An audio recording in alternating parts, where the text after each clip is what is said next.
J'ai failli supprimer cette photo-ci. J'étais vraiment sur le point de la supprimer. J'ai fait une série de photos de ces fleurs qui étaient agitées par le vent, balayées par le vent. Ça bourrassait énormément. Et je travaillais avec trépied, si je me souviens bien. Et de la série, cette photo-ci m'apparaissait plus ou moins intéressante. Mais au bout du compte, dans le fond, à un moment donné, j'ai dit, elle a peut-être un certain potentiel. Je pense que c'était le cas. Et après cela, je pense qu'elle avait encore plus de potentiel. Voilà donc ce qu'on examine aujourd'hui.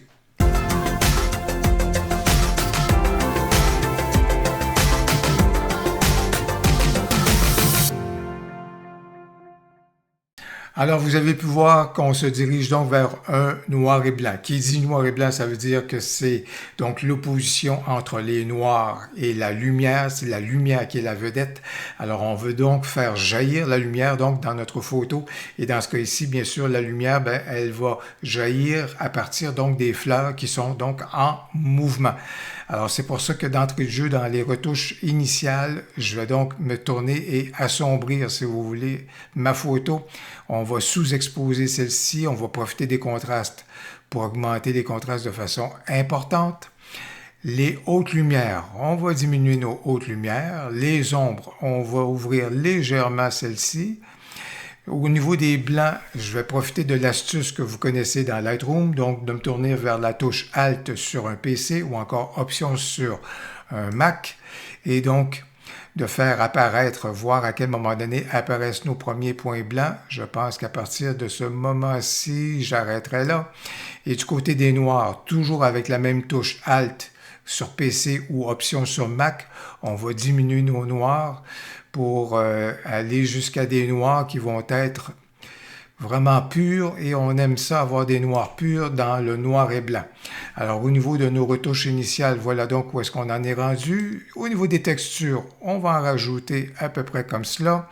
Par contre, au niveau de la clarté, on va diminuer donc la clarté pour en ajouter un peu au flou et au mouvement donc des fleurs qu'on observe donc dans notre photo.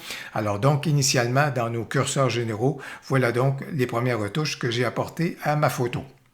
On va donc maintenant basculer du côté du noir et blanc. Et si vous vous souvenez, dans Lightroom, j'ai déjà fait une vidéo que vous allez retrouver dans le haut ici à droite. Une vidéo sur des bonnes façons de basculer en noir et blanc dans Lightroom et les mauvaises ou une mauvaise façon, en tout cas, de se basculer en noir et blanc. Alors dans ce cas-ci, je vais me tourner vers une des 2 ou 3 bonnes façons de basculer donc en noir et blanc.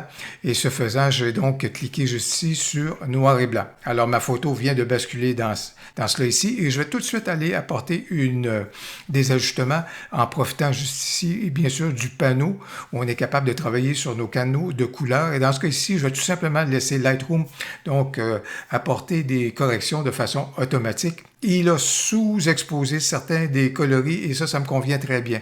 Entre autres, au niveau des verts, je veux vraiment pas que ceux-ci deviennent plus lumineux. Au contraire, la lumière va venir plutôt du haut, donc des fleurs.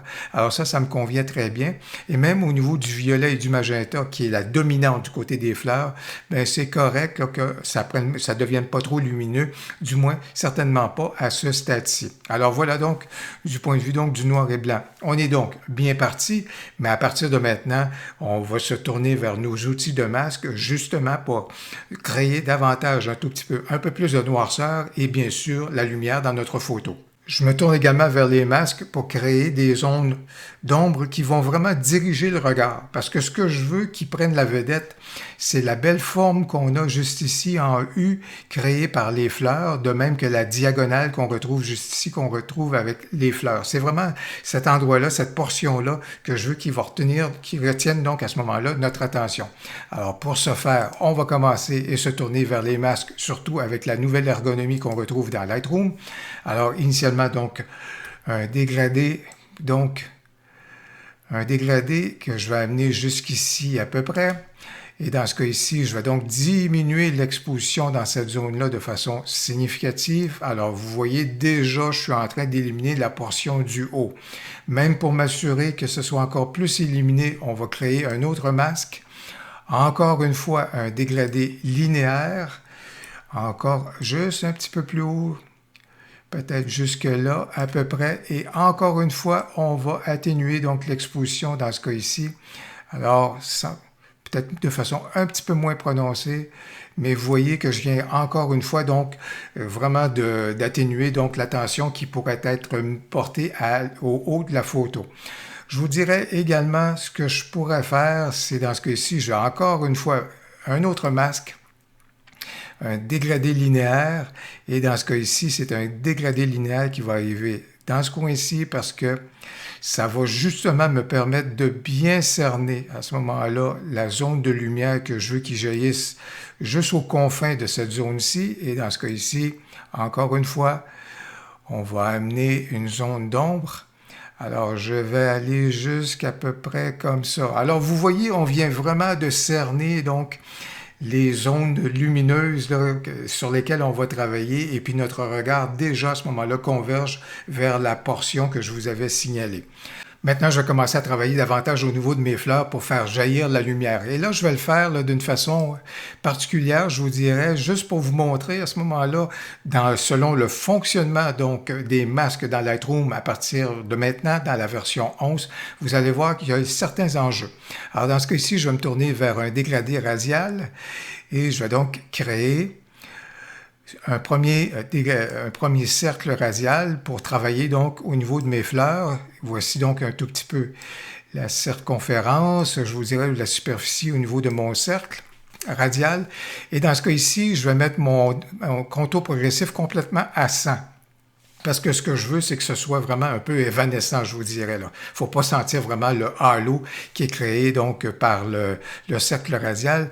Et dans ce cas ici, je vais donc augmenter l'exposition autour de jusqu'à peu près ici. Oui, voilà, ça serait très bien. Et je vous dirais également, je vais augmenter donc la clarté jusqu'à peu près ce niveau-ci. Alors, à peu près, voilà. Alors, vous voyez jusqu'ici, là, vraiment la lumière là, qui vient vraiment d'arriver sur ces fleurs-là. Alors ça, c'est un cercle ou un masque qui me convient très bien. Ce que je vais faire à partir de maintenant, vous le savez, c'est un peu comme dans Nik Software. Donc, on est en mesure, je vais dupliquer ce dégradé radial-ci et je vais le transporter, je vais commencer à m'en servir à d'autres endroits. Maintenant, ce que je suis en train de faire et ce que ça soulève comme élément, puis bien sûr, je suis capable de le redimensionner et d'ajuster à ce moment-là sa superficie selon la zone et selon l'endroit où je viens de positionner donc le dégradé radial ou mon masque, mais vous voyez donc son effet. Ce qu'il faut comprendre par contre dans ce que je viens de faire, c'est que j'ai dupliqué ce masque-là, je n'ai pas créé un nouveau masque. Ce qui veut donc dire que ces deux masques-ci, ou en fait ces deux masques-ci, ou ce masque-ci et sa copie apparaissent sous masque 4, juste ici. Alors, si jamais je voulais avoir un rendu différent, juste ici, de cet endroit-ci, et que je commençais, par exemple, à manipuler mon exposition, regardez bien le truc, je veux vraiment corriger le tir sur la zone à gauche. Alors, si je commence à manipuler celle-ci, là, regardez, c'est les deux zones qui sont donc à ce moment-là, affecté par mes modifications. Alors, je vais le ramener à ce que c'était. C'était donc autour de 70 à peu près. Bon, je vais le ramener là, à cet endroit-là. Alors, c'est pour comprendre que lorsque je viens donc dupliquer et copier un premier masque, eh bien, la copie, les deux sont jumelés ensemble. Alors, ça veut donc dire que si jamais on veut faire un rendu ou avoir un rendu différent à un autre endroit, il faut vraiment s'assurer à ce moment-là de créer carrément un nouveau masque. Dans le but d'accélérer la vidéo, je vous présente donc la résultante de la création de mes zones donc de masques que j'ai créés avec le cercle radial. Il y en a donc 5 que j'ai créés, toutes sous le masque 4. Et encore une fois, je vous dis, ça fait partie des enjeux lorsqu'on travaille de cette façon-là, en dupliquant une zone avec le bouton droit de la souris. Ça nous donne donc un menu qui nous permet donc de dupliquer. Ça veut dire que toutes ces zones-là sont liées les unes aux autres. Ça veut donc dire que les curseurs qu'on a utilisés à ce moment-là s'appliquent donc à l'ensemble de ces zones-là. Alors voilà donc le travail. Alors si je désactive les masques une seconde, voici donc ce qui était ma photo. Et comme je vous dis, j'ai donc créé des masques de façon telle à diriger le regard donc vers la zone donc du centre, comme vous avez pu constater. Voilà donc l'utilité de créer des masques. Et pour conclure ma retouche, je vais donc apporter un tout petit color grading. Ça veut donc dire que je vais particulièrement regarder du côté des ombres, tout simplement une belle petite touche de bleuté comme c'est là, que je vais apporter de cette façon-ci. Et je veux vraiment que ça s'applique davantage donc au niveau donc des zones d'ombre. Alors voilà donc ce que j'apporterai comme coloration à ma photo. Écoutez, j'espère que la vidéo a été inspirante pour vous. J'espère qu'elle vous a donné des hypothèses de travail. Parfois, lorsqu'on veut supprimer des photos, il n'y a rien comme avoir des pré-réglages que je pourrais donc conserver et se tourner vers des pré-réglages juste pour voir si vraiment, effectivement, il n'y a pas quelque chose à faire avec certaines de nos photos et ça nous permet parfois de faire de très très belles découvertes. J'espère que vous avez aimé la vidéo. Si c'est le cas, n'hésitez donc pas à cliquer sur j'aime et surtout, n'hésitez pas à commenter. J'ai bien hâte de vous lire. Au plaisir, à la prochaine.